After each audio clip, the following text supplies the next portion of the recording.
Bonjour à tous, bienvenue dans Vitamine, on est très content de vous retrouver, on va parler de votre santé, de votre bien-être, on va parler de ce livre aussi, les 100 idées reçues qui vous empêchent d'aller bien, avec Alexandra Dalu qui est avec nous, c'est notre invitée du jour. On va aussi parler de vélo, on va vous parler de position sur votre vélo pour que vous n'ayez pas mal au dos après avoir pratiqué votre sport préféré. Ce sera avec Jean-Édouard, notre ostéopathe. Avant ça, on passe par la cuisine et on va voir ce que Chloé nous prépare, c'est parti.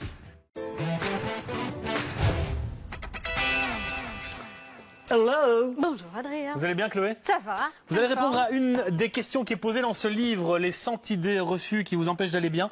La question à laquelle vous allez répondre tout à l'heure, c'est une idée reçue sur boire du lait, c'est la même chose que consommer du fromage ou des yaourts. Vrai ou faux? Faux. Faux. On aura l'occasion de le découvrir tout à l'heure. Oui. Vous êtes encore avec des épinards aujourd'hui? Oui, j'ai fait la semaine des épinards. Oui, je vois ça. Sous toutes ses formes. Vous avez un complexe par rapport à Popeye, Olive, tout ça, non? Oui, j'ai besoin de force. Vous avez besoin de force, c'est bien ce qui me semblait. Un peu de crottin de Chavignol? Ce ne sont pas les crottins de Chavignol, ce sont des petits mâconnais au lait cru. Des mâconnais au lait cru, mais ça reste du fromage de chèvre, d'accord. Fromage de chèvre au lait cru. Oh, et vous avez ramené ceci encore? Oui. Comment ça s'appelle encore? Sugar Snap Peas. J'adore, l'autre jour vous m'en avez fait goûter, je trouvais ça super bon. Sugar Snap Peas, on aura l'occasion de découvrir cette recette. Ah, des bonnes asperges aussi. Voilà. On découvre ça dans quelques instants. Bon travail Chloé, merci. À tout à l'heure. Bonjour tout le monde. Bonjour Adrien. Deux Alexandra pour le prix d'une aujourd'hui. Eh oui. Alexandra Dalu, vous êtes notre invitée, vous êtes médecin. Vous êtes spécialiste en médecine morphologique et anti-âge. On aura l'occasion de définir tout ça dans quelques instants. Vous êtes aussi spécialiste en mésothérapie et en nutrition. Et vous êtes donc l'auteur de ce livre, Les 100 idées reçues qui vous empêchent d'aller bien. On va en parler avec vous dans quelques instants. Alexandra Hubin, docteur en psychologie, sexologue aussi, est avec nous. On aura l'occasion de parler de beaucoup de choses et notamment des idées reçues, hein, Alexandra, parce que ça, vous en avez toujours beaucoup. Vous, dans mes domaines de compétences. Oui, absolument. Tatiana Silva remplace au pied levé Gwen qui a poney aujourd'hui. Et donc elle n'a pas pu venir, hein. Je rappelle qu'elle a une compétition ce week-end de poney, donc elle s'entraîne ardemment. Tatiana est là pour la remplacer. On aura l'occasion de parler avec vous, Tatiana, d'une application très intéressante pour les fans de vélo. Mécano-vélo. Ouais, mécano-vélo. Et puis le doc, médecin référent de cette émission. Bonjour doc. Bonjour Adrien. Ça va, vous vous êtes remis de votre cuite d'hier? C'était dur. Hein. On a fait boire le doc hier du gin, de l'apéro, parce qu'on voulait tester un alcotest qui a super bien marché. Connecté sur un téléphone, mais qui n'a pas du tout marché. Il est revenu positif ou... On ne sait pas finalement. À mon avis, il était tellement positif que l'outil ne voulait pas fonctionner. Ça a dépassé le seuil, mais... Merci d'être avec nous, merci de nous suivre aussi. On va parler donc de ce livre, Les 100 idées reçues qui vous empêchent d'aller bien.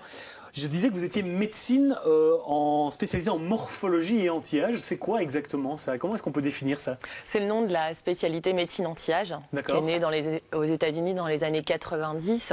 C'est une médecine Vous êtes française, hein, on précise. Oui. Chez nous, on dit non. Ah oui, c'est vrai. Et c'est une médecine multidisciplinaire qui englobe tout ce qui va être troubles du sommeil, l'endocrino, donc toutes les maladies hormonales. Qui va être aussi axée sur la neurophysiologie, les douleurs, le sport, la préparation des sportifs également, et puis la médecine esthétique, parce que ce qu'on fait bien à l'intérieur, il faut le faire aussi à l'extérieur, donc ça complète. En gros, c'est ça. D'accord, donc vous prenez vraiment votre patient, entre guillemets, ou en tout cas l'individu dans sa globalité. Exactement. Vous essayez vraiment de faire intervenir tous les inputs autour de la médecine. Alors vous avez écrit ce livre qui est sorti en septembre 2015, et puis au Canada en 2016, sous le titre Vivre en santé.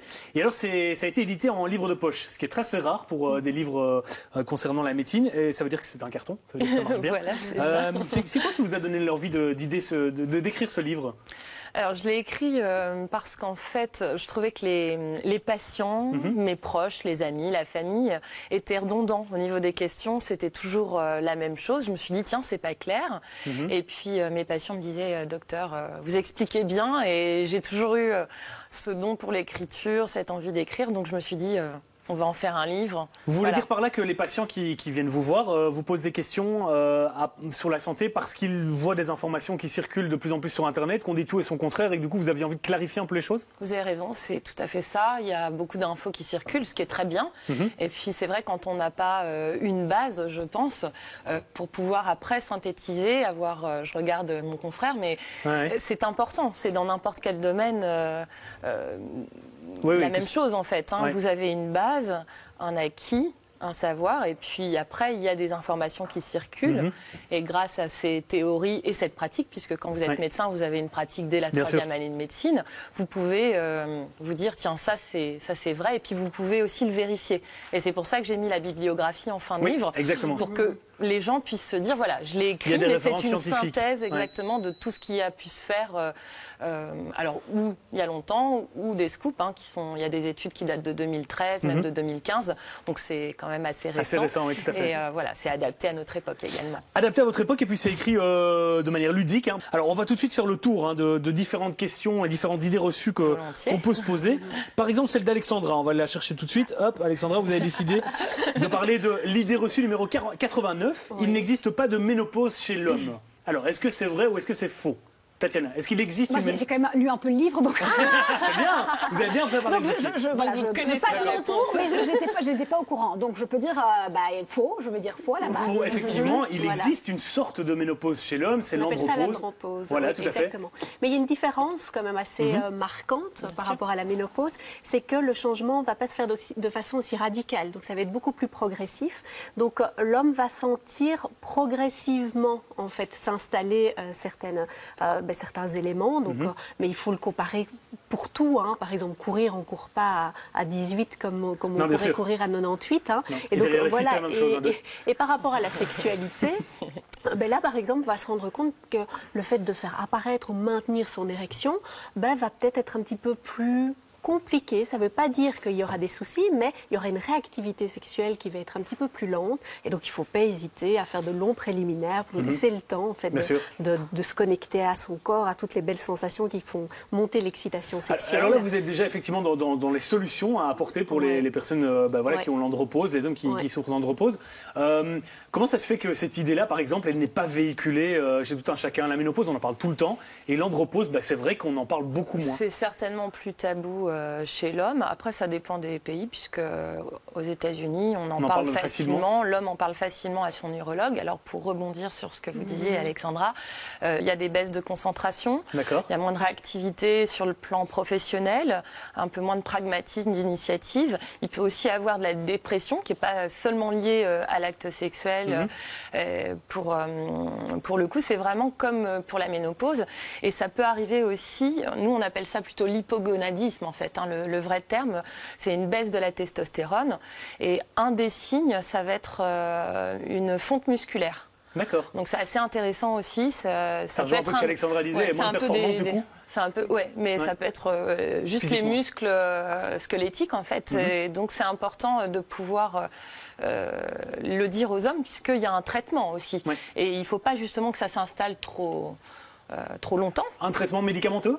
Oui, on peut mettre de la phytothérapie, mais on peut également donner de la testostérone, l'hormone biodisponible, c'est-à-dire que c'est une hormone naturelle, en gel ou en comprimé ou en intramusculaire. Donc il y a un traitement, c'est quand même intéressant de le savoir. Voilà, il y a une bonne nouvelle. Voilà. Très bien. Bon, ça c'est pour l'andropause. Alors Doc, on vous a posé la question aussi. Évidemment, vous avez choisi une spécialité, quelque chose que vous aimez beaucoup aborder. Ce ne sont pas quelques gouttes d'huile essentielles qui vont m'aider à dormir. Alors, est-ce que c'est vrai? Est-ce que c'est faux? C'est faux, Doc, bien sûr. Oui, de toute façon, elles sont toutes fausses. C'est facile. C'est facile. Voilà. Non, je pense qu'il n'y a pas d'absolu. Ça veut dire que quand on a des problèmes de sommeil, ce qui effectivement apparaît chez pas mal de personnes, il existe des réponses, évidemment, à ces problèmes de sommeil à des degrés différents. Alors, quand on est en médecine naturelle, on donne la réponse au premier, deuxième degré. Et puis, parfois, on doit passer à des degrés bien plus hauts, évidemment. Si vous avez quelqu'un qui ne dort plus depuis 6 mois, qui maigrit et qui ne va pas bien, ce n'est pas le même traitement que quelqu'un qui a des petits troubles du sommeil. Oui, tout à fait. Et donc, moi, j'ai relevé deux, trois plantes, je dirais, à compléter. On sait qu'on utilise beaucoup les huiles essentielles de lavande, par exemple, qui permettent de relaxer avant de s'endormir. C'est tradition, d'ailleurs. Les grands-parents mettaient des petits coussins de lavande séchée en dessous, des petits thés de lavande séchée en dessous des coussins. C'est tellement efficace que si vous visitez, par exemple, les distilleries de lavande, vous risquez fort de vous endormir en regardant le petit film. Alors, ça donne mal de tête chez certaines personnes, mais vraiment très fort.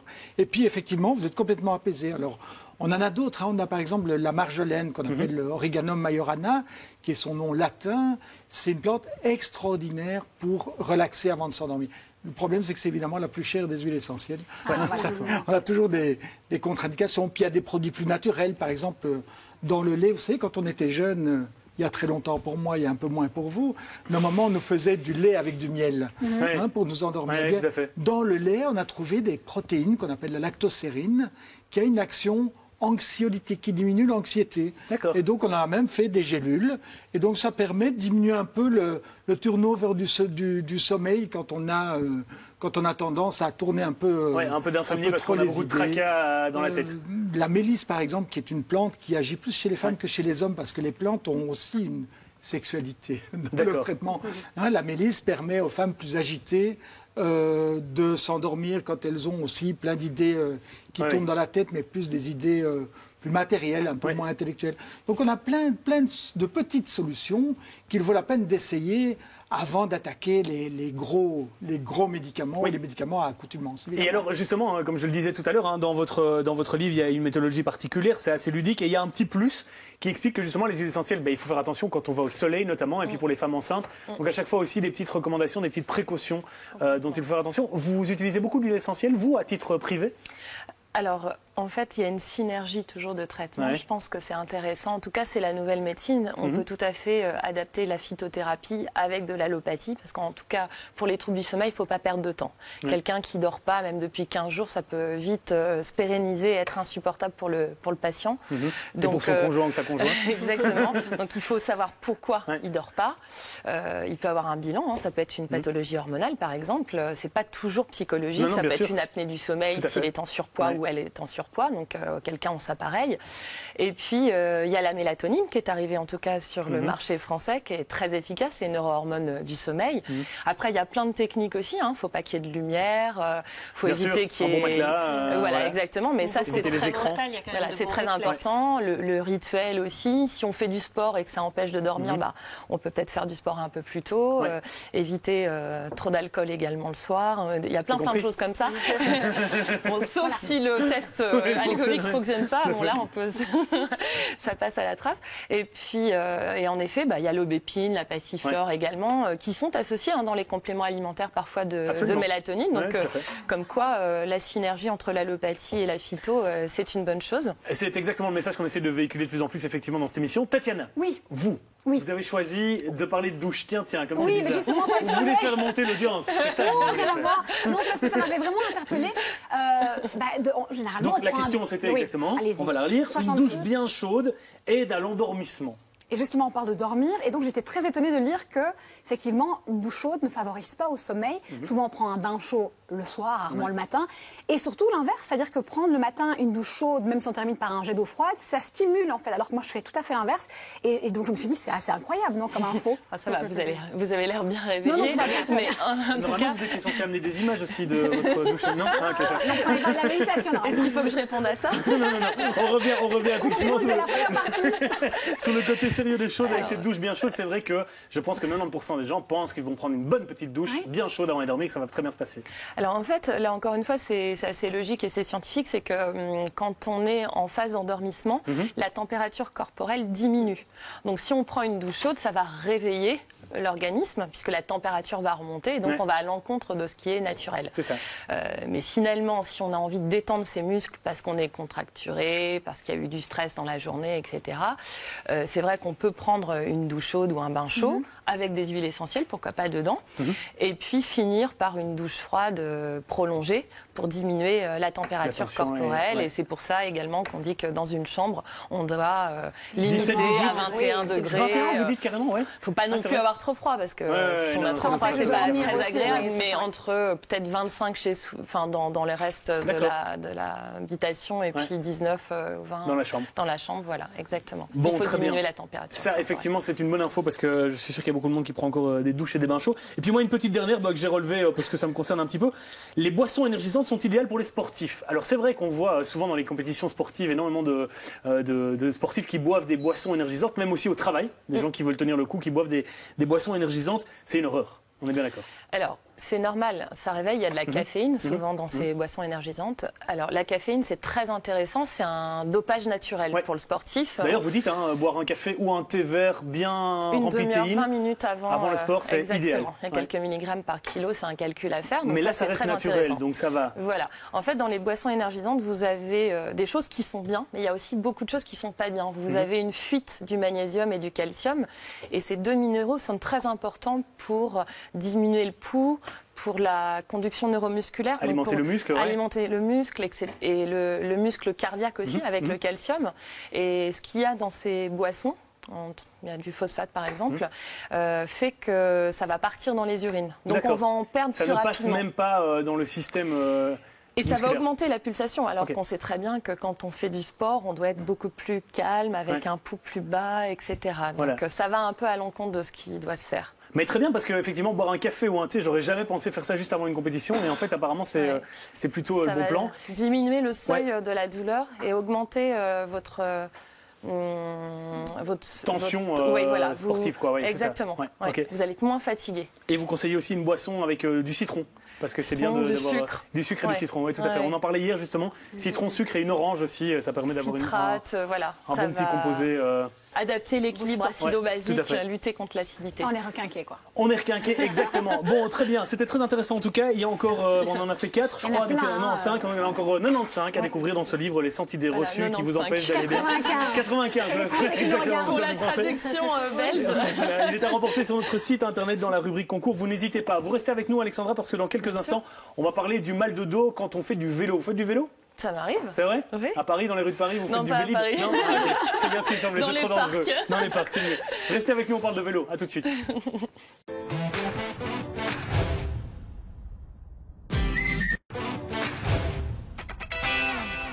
Merci d'être avec nous, merci de nous suivre sur la 2. On va parler du vélo dans quelques instants avec Jean-Édouard, notre ostéopathe. Il va nous expliquer comment éviter d'avoir mal au dos quand on fait du vélo. C'est parti. L'organisateur me dit dans l'oreillette, on enchaîne. Vélo, enchaîné. Bien joué. Bon, Jean-Édouard, bienvenue. Merci, ça bonjour. Va, il y a pire comme entourage. Ça va, je me sens bien. C'est bien. On va parler de balade à vélo, parce que voilà, c'est le printemps, et du coup, il y a pas mal de gens qui ressortent ces vélos. Si on ne s'est pas fait piquer la saison dernière. Si on ne s'est pas fait voler, vous avez fait voler votre vélo Moi, j'ai la poisse avec les vélos. D'ailleurs, je fais une annonce, c'est quelqu'un. C'est un sponsor. C'est quelqu'un peu bleu. Non, c'est vrai, je me suis fait piquer 3 fois mon vélo, quoi. Je trouve que c'est vraiment horrible. 3 fois, c'est je ne sais pas s'il est trop tard, mais mais la région Wallonne organise pour le moment une possibilité d'emprunter un vélo électrique pendant 1 mois pour tester justement la possibilité de faire du vélo. Donc allez voir sur le site internet, ça s'appelle vélo électrique et vous aurez peut-être l'occasion de pouvoir encore en demander un. D'accord. Voilà. Vous nous ferez un petit Solex, à l'époque avec un petit moteur devant. Mon papa, il a ça. Il a encore ça maintenant? Oui, il a ça. Il consulte? Il va faire ses courses avec son petit Solex. Très bien. Bon, allez, on parle donc de vélo et souvent les personnes qui se remettent au vélo ou même les personnes qui font beaucoup de vélo reviennent avec des problèmes de dos. Oui. Bizarre, hein? Ben non.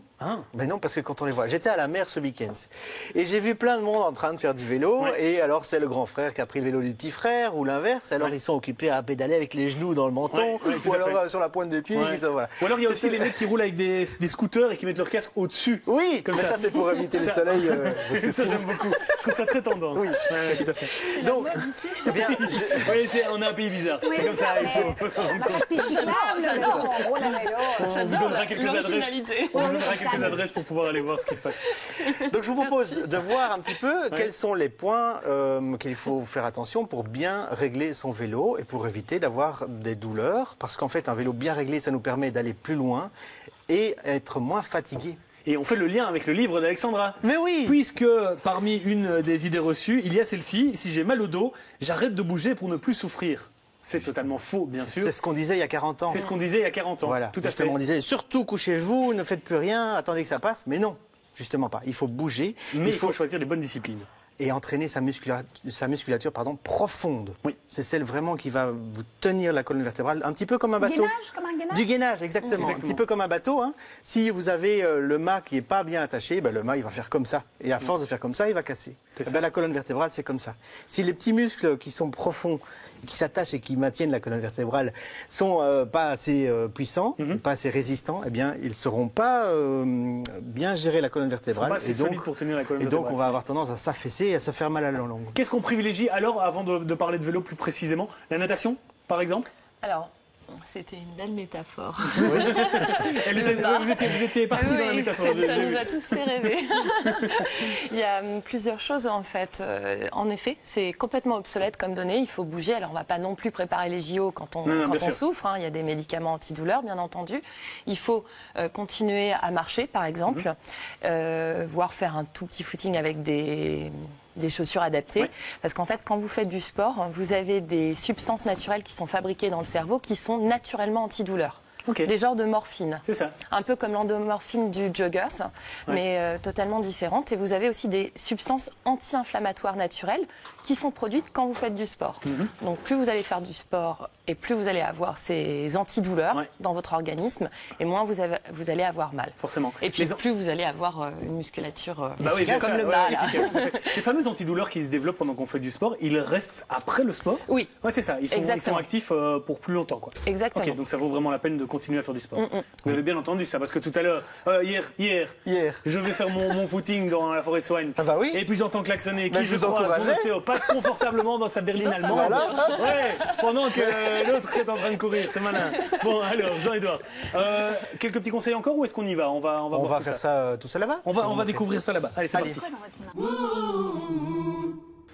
Alors, vous êtes venu avec un aimant pour ramasser les boules? C'est pour voir où il y a du pétrole. Ah voilà, on l'avait dit. Ah, voilà.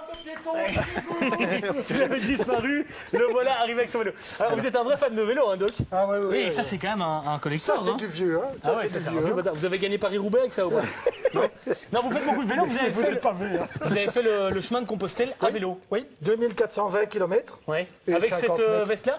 Je ne l'ai pas toujours portée. Non, heureusement. Oui, tout à fait. Et ce joli petit collant. Je voulais juste dire justement cette veste-là, c'est une des remarques. La précaution à vélo, c'est d'être vu. Bien sûr, évidemment. Et donc une veste comme ça, on est vu de très très loin. Ah mais alors là, il n'y a pas de doute. Là, je vous assure vraiment, on est sûr que tout va bien. Non, pas du tout. Bon, alors, on va faire un petit bilan, Doc, de tout ce qui va et tout ce qui ne va pas sur votre vélo, pour essayer d'harmoniser encore un petit peu plus vos mouvements. C'est sympa de m'en offrir un qui m'ira bien après. Ça, j'en sais rien. C'est Jean-Édouard qui casse son petit cochon. Mon petit cochon? Ouais, enfin, c'est vous le petit cochon. Mais allez, faites-nous la petite chronique. Qu'est-ce que vous avez à nous raconter? Alors, j'ai plein de choses à raconter. Déjà, simplement, pour ceux qui sont un petit peu plus tatilleux, je vais vous demander ceci. Oui. Regardez, on va mesurer. Vous me demandez de vous mettre debout. Voilà. Bougez plus. Voilà. On se met pieds nus. On va déterminer la taille de la selle, en fait. Hein. Vous voulez que je me mette pieds nus? Non, parce qu'on va juste montrer comment on fait. D'accord. On va prendre un repère, on va le mettre à l'entrejambe ici. Oui. D'accord. Et on va mesurer la distance entre ce repère-là, donc le dessus de l'entrejambe, et le sol. D'accord. Cette distance-là, on va la faire fois 0,886. Ok. Ça va nous donner la distance entre le centre ici, du pédalier, et la hauteur de la selle. Ok. Voilà. Et vous n'avez pas un mètre? Vous n'avez pas un mètre pour qu'on essaye? Ben non. Ah, on aurait pu essayer chez le doc, c'est malin ça. Oui, mais on a une autre façon, parce qu'on n'a pas toujours un mètre avec soi. Mais non, bien Par sûr. contre, ce qu'on peut faire... Mètre avec soi. Okay, ça, qu'est-ce qu'on peut faire? Non, j'ai oublié. Non.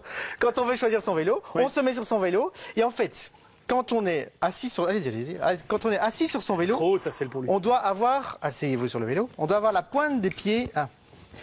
On devrait avoir la pointe... La pointe des pieds qui touche le sol. On devrait avoir la pointe des pieds qui touche juste le sol. Tout juste, hein. On est tout juste là. Ben c'est bien. Désolé, c'est bon. Non, ça c'est bien. Non, Alors, bon. pour savoir si le vélo est trop petit, en fait, quand on a déterminé ça, vous pouvez descendre du vélo. C'est à quel moment qu'on détermine si le vélo est sale ou pas?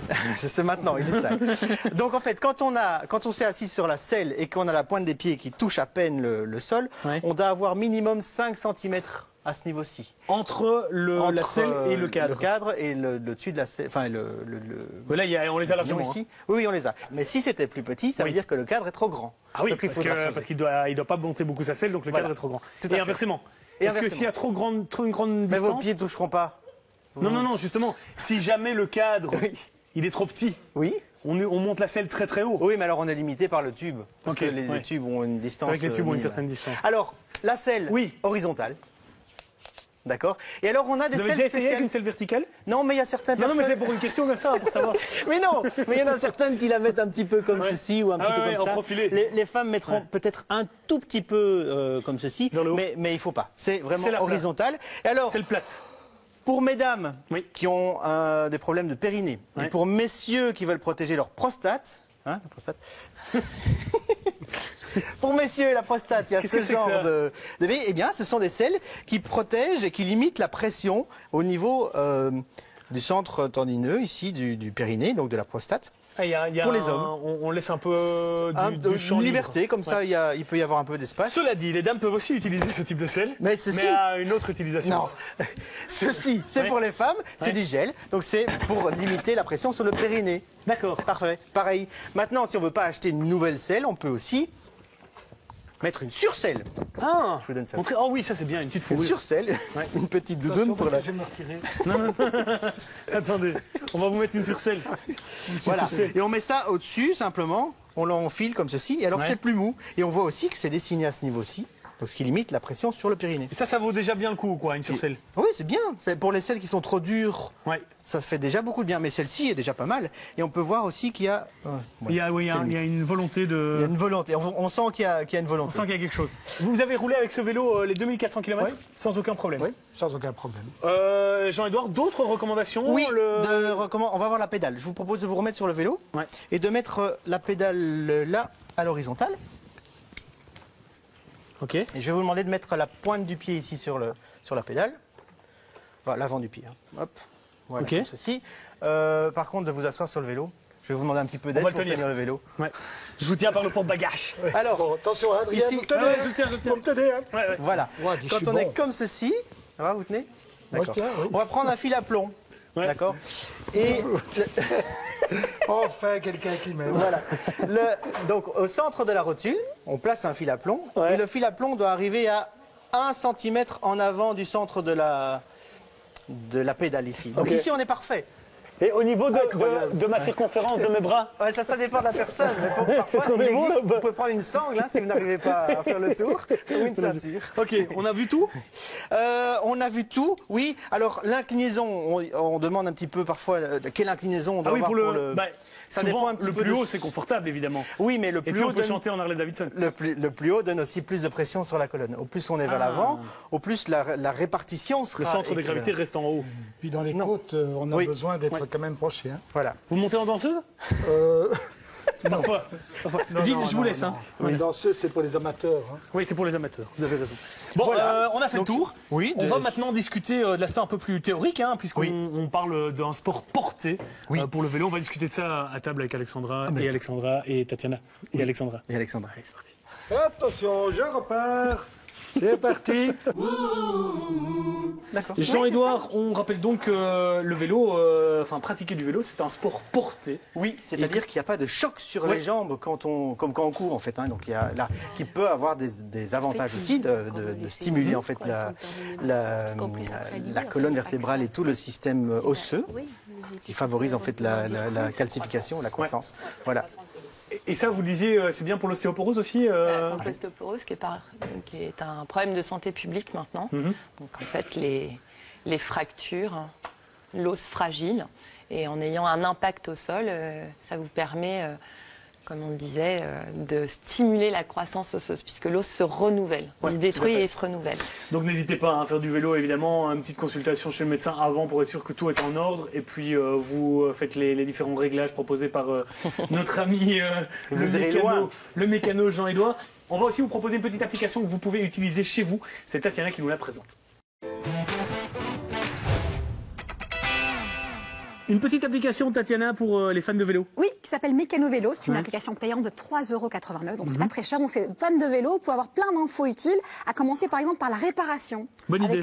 Vous avez plein d'options. Par exemple, les douleurs, on en parlait justement avec Oui. Jean-Édouard. Il vous donne pas mal d'infos. Si vous avez mal à la cuisse, pourquoi? On peut voir quelles sont les raisons. Votre Soit- selle est trop basse. Par exemple, vous avez aussi normalement des petites démos. On vous dit comment. Attendez, parce que. C'est peut-être pas sur ce morceau-là. Non, mais pas normalement, si. Attendez. Des démos de quoi? On vous montre où vous pouvez avoir mal à la cuisse ou où ça devrait être réglé. On va prendre la chaîne, par exemple. Prenons un problème de chaîne. Comment nettoyer ma chaîne? Eh bien, affichez les étapes. Ah! C'est Étape génial. 1, étape 2. Et ça, vous avez régulièrement dans toutes les applications. Et donc, il y cool. a pas mal d'infos utiles. Ouais. Quoi porter? Ça, je voulais quand même vous la montrer parce que c'est en lien avec la météo. Est-ce qu'on ne la montrerait pas au doc? Oui, c'est vrai. Je crois que le doc n'était pas adapté à la météo du jour. C'était un peu trop fin, je pense. C'est ce que je me dis aussi. Par Non, mais exemple, Les collants. par 5-8 exemple. degrés. 5, oui, attends. Ah ouais, un collant ou alors un cuissard à 15-10 degrés. C'est bien Exactement. cette petite appli. Alors, Mécano vélo.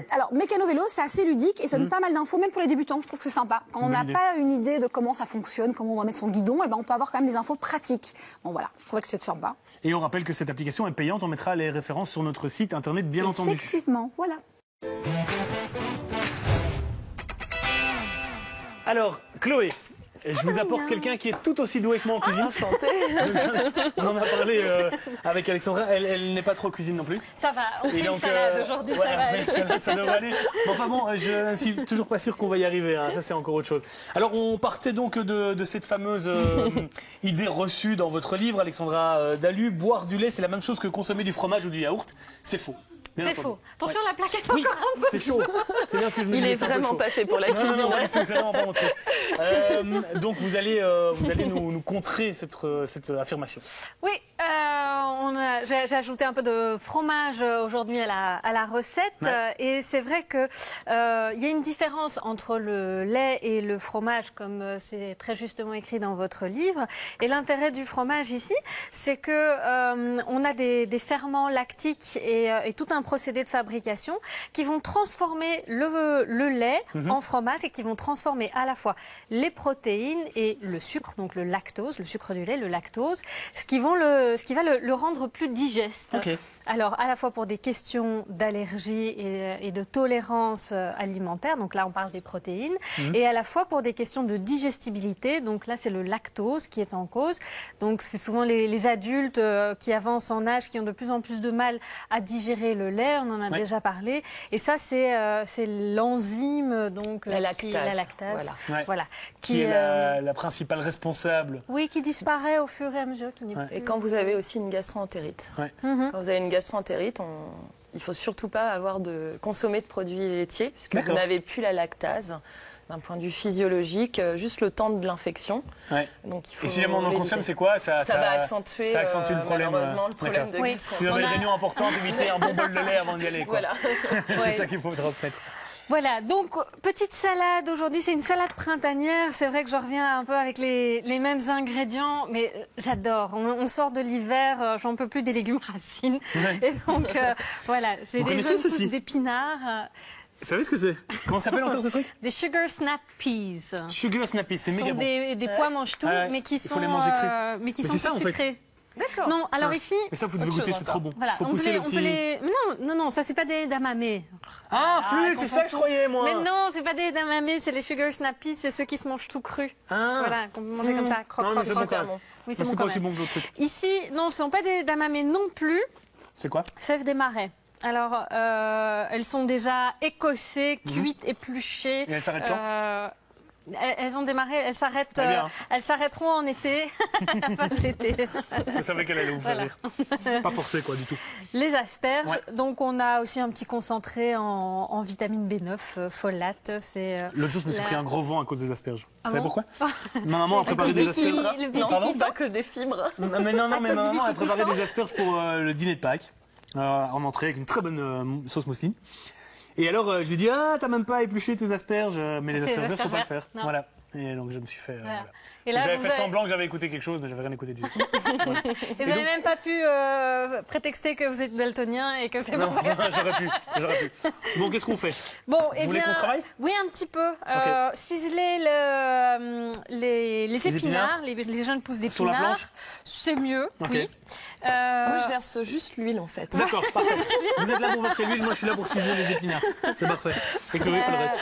Voilà, on va effeuiller aussi la menthe. Je l'ai assaisonnée avec de la menthe, un peu de jus de citron, de l'huile d'olive. C'est vraiment une salade toute fraîche. Vous mangez beaucoup de salade? Ou Je vous mange de tout, j'aime C'est ça. vrai Oui. J'adore manger. Alors, on cisèle gentiment, on ne hache pas complètement. Ni on Vous êtes en train de me dire que je ne fais pas bien mon travail de nouveau, c'est ça? je vois toute la conscience que vous mettez et le dévouement, mais c'est vrai que... J'essaie, C'est le terme, j'essaie. le dévouement. Voilà, dévouement c'est bien. Ok, on a un peu d'épinards hachés. Oui, qu'on peut mettre dans le saladier. Hop là. Voilà. C'est juste histoire de ne pas avoir des trop grosses feuilles à mettre en bouche. Ok, j'en enlève quelques-unes, voilà. Comme ça. Mais, oui, il faut quand même qu'il... Ça, c'est bien. Voilà. Ensuite. Vous faites comme vous voulez, Adrien. Merci. On peut effeuiller un peu de menthe. N'hésitez pas, Alexandra, si vous avez attention, des choses... on effeuille parce que les grosses tiges de menthe, elles se mangent pas. Voilà. C'est pas très bon en bouche. On la hache un peu, la menthe, on laisse pas les grandes feuilles. Si feuilles. vous voulez, c'est toujours un peu mieux. Comme ça, non, ça sent bon. le goût va se disperser aussi dans toute la salade. Si on a que des grosses feuilles... C'est à quel moment qu'on met le rhum et le... Non, ça c'était à l'apéro, c'était pour l'alcotest d'hier. Ce qu'on peut peut-être préciser, quand on parlait de lactase, c'est vrai que c'est quand même très très bon. Il y a certains produits laitiers qui sont riches encore en lactase, comme la crème. Il y a des compléments alimentaires à base de lactase qui vont aider à détruire le lactose. Ah ouais, ok. Donc ça peut être une petite astuce quand vous savez que vous allez avoir un repas qui va être riche en produits laitiers, d'avoir un complément alimentaire à base de lactase en fait, le travail, qui va remplir. Voilà, exactement. Ah oui, c'est une bonne idée ça. Oui. Ça on trouve quoi en pharmacie? On part en pharmacie? Oui, en pharmacie, oui. Oui, vous pouvez faire des petits tronçons et alors on garde délicatement la tête des asperges. Vous allez en faire quoi de la tête? Oui, mais on les mélange pas, on les laisse sur le dessus de la salade parce que c'est très fragile. Vous auriez dû faire les tronçons avant de les cuire, non? Non, c'est très bien. Mais parce qu'ils sont trop mous. Mais non, c'est pas trop mou. Avec un bon couteau, nos couteaux sont bien aiguisés, coupent très bien. C'est vrai. C'est vrai. Et voilà. L'entrecôte, elle vient à quel moment? Mais c'est la petite salade, on peut la mettre si vous voulez, on peut servir la salade avec l'entrecôte, mais alors on mettra peut-être pas le fromage, c'est pas nécessaire à ce moment-là. Une entrecôte au parmesan par exemple. Au parmesan, voilà. On essaye d'éviter de mettre trop d'acide gras saturé. Ici, bon, les sugar snap peas, je les avais émincés aussi. Ouais. Voilà. Merci. Et là, ce qui est intéressant, c'est qu'il y a plein de fibres. Ah oui, et les fibres protègent l'intestin. Les fibres stimulent également l'immunité de l'intestin. Okay. On sait que c'est très intéressant également pour diminuer les taux de cholestérol et de sucre dans l'organisme. Donc c'est un médicament en tant que tel, la fibre. Ici, moi j'avais découpé un petit peu le fromage. Alors ici on a un fromage au lait cru. Alors le lait cru, dans les fromages, on a encore la chance en Belgique et en France d'avoir des fromages au lait cru. Au Canada, aux États-Unis, c'est interdit. C'est vrai? Oui. Puisque il y a des bactéries dans le fromage et il peut y avoir une prolifération de bactéries pathogènes. On a notamment la listeria qui peut se retrouver dans les fromages. Mais alors c'est pas automatiquement, on ne va pas retrouver des quantités pathogènes de listeria dans tous les fromages non plus. Et en plus, cette bactérie n'est à risque vraiment que pour les personnes fragilisées, c'est-à-dire les femmes enceintes, les enfants bas âge, les personnes âgées affaiblies, les personnes immunodéficientes. Donc pour le reste de la population, ça ne pose pas de problème. Donc aux femmes enceintes, on leur conseille de ne pas consommer de fromage au lait cru, sauf par exemple les fromages à pâte pressée, les fromages à pâte cuite, même si ils sont élaborés à base de lait cru, ceux-là peuvent être consommés par les femmes enceintes. Il y a aussi une histoire de pasteuriser et pas pasteuriser, non? Voilà, ça c'est différent. Mais les fromages au lait pasteurisé, c'est vrai que ce sont ceux qu'on retrouve plutôt dans l'industrie agroalimentaire, pas les petits fromages artisanaux. Très bien, je pense qu'on est arrivé à l'étape ultime, à savoir la pose de l'huile. Oui, voilà, un petit peu de citron et un peu d'huile d'olive, attention. Roulement de tambour en régie. Il faut déjà que j'arrive à poser de l'huile dans la salade. Et voilà, plein d'oméga 9. Et c'est bon, c'est fait, magnifique, sublime. On touille un peu là-dedans? C'est magnifique, Adrien. Ça donne vraiment envie, hein. C'est une belle salade. Si j'étais moi, je la mixerais, quoi. Mais ça, c'est juste si j'étais moi. Un petit smoothie, ouais. Bon, c'était censé donner ceci. Voilà. Mais on va s'arranger. Pendant le tuto, on va mixer un peu tout ça, on va la mélanger. Et on promet que quand vous revenez du tuto, eh bien, vous pourrez manger une très bonne salade. A tout de suite. Pour réaliser la salade printanière au fromage de chèvre pour 4 personnes, coupez le fromage de chèvre en lamelles.